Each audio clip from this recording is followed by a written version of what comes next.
Hi everyone, I'm Jen and I am a single mother of a teenage boy. I just wanted to take a couple minutes and share with you a few things that have helped me to keep the bond that I have with my son. When our kids are little, it's easy to create that bond with them.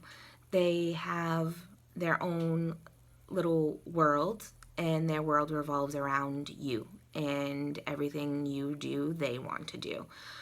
We obviously come to learn what our kids are interested in at a young age, and we learn things like, as a mother, I learned the names of the superheroes and how to build houses with Legos and which car is which when we're playing cars and trucks on the rug. Um, Things like that helped me to build a bond with him when he was younger, and things like that can keep the bond between the two of you as they get older. One thing that has helped me the most is having the mentality of I'm just a mom in a boy's world. As he gets older, his interests change, which means that I need to stay up to date on what his interests are. Now, if you were to open up my Google search, you would find things like the release date for the newest Jordans or when the new Fast and the Furious movie is coming out. Those might not be typical searches for a mom or for a woman in general, but they're things that help to keep me connected with my son. They're things that give us a conversation topic. And something so little as just a 5-minute conversation on the way to school will help to keep the bond that you have. We all know that as our kids get older, it feels like the bond is slipping away. Their interests change and they don't want to spend as much time with you as they used to when they were little. Their world doesn't revolve around you anymore. Their world revolves around their friends. So every little bit that you can do to remember their interests, to seem interested in their interests, is what is going to help to keep that bond there. Video games is huge. What teenage boy doesn't like to play video games?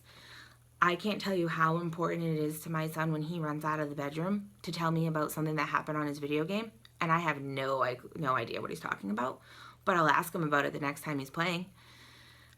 There's many times that he laughs at me because I'll mix up the video games or I'll say something wrong, and it's times like that that I just remember to laugh with him.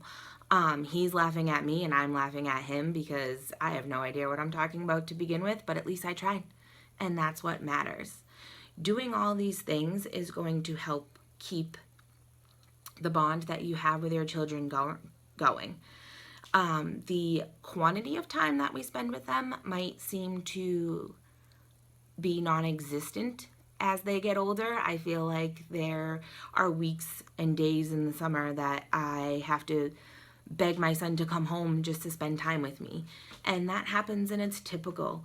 And it's sad. It can be very sad, but having those 2-minute conversations about the Red Sox or what players got traded or drafted to their favorite football team is what is going to keep that there. Having a good bond with your children is going to make things easier for them when it's time to for them to come to you and tell you something. Laughing with them when they're laughing at you is a huge thing.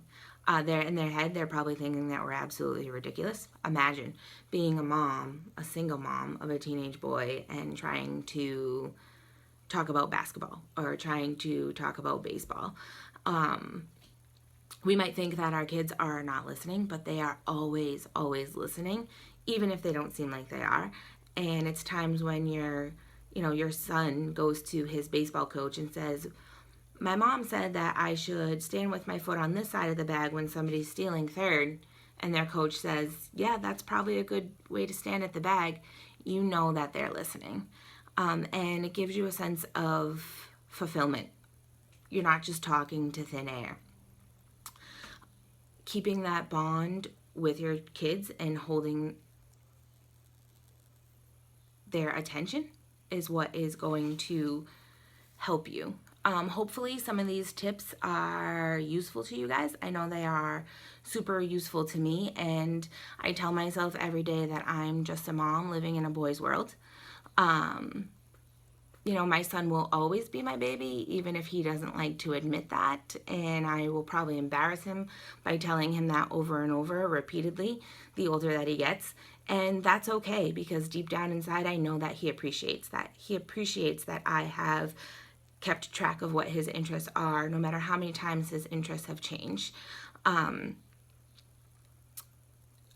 If you guys have any questions, let me know. Thank you so much for jumping on and listening to my tips on how to keep your bond with your teenage boy, and have a good night.